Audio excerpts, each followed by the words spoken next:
আনিসুল হক ছিলেন শেখ হাসিনা সরকারের আইনমন্ত্রী, ছড়ি ঘোরাতেন সুপ্রিম কোর্টের ওপর। সেই এখন হত্যা মামলার আসামি হয়ে আছেন কারাগারে। আদালতের আদেশে নেওয়া হয়েছে রিমান্ডে। কখনো হয়তো ভাবেননি এই পরিণতির কথা, তাই হয়তো জিজ্ঞাসাবাদের প্রশ্নের জবাবে শুধু হাসছেন। গণ আন্দোলনের মুখে শেখ হাসিনা সরকারের পতনের পরে পালানোর সময় আটক হন আনিসুল হক। গ্রেফতার দেখানো হয় রাজধানীর নিউ মার্কেট থানার একটি মামলায়। আদালতে হাজির করা হলে তাকে 10 দিনের রিমান্ড মঞ্জুর করা হয়। তাকে আন্দোলনের ছাত্রদের ওপর হত্যাযজ্ঞের বিষয়ে জিজ্ঞাসাবাদ করা হচ্ছে। পুলিশের একটি সূত্র জানায়, জিজ্ঞাসাবাদের সময় হত্যা মামলায় গ্রেফতার করা হয়েছে শুনে মুচকি হেসেছেন আনিসুল হক।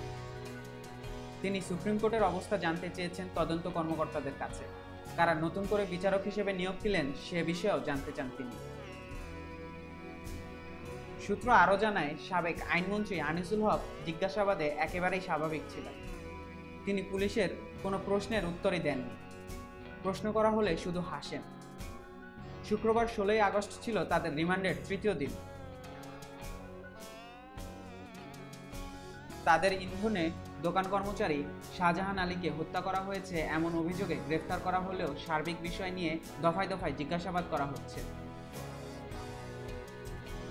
আনিসুল হকের সাথে গ্রেফতার হন সালমান এফ রহমান।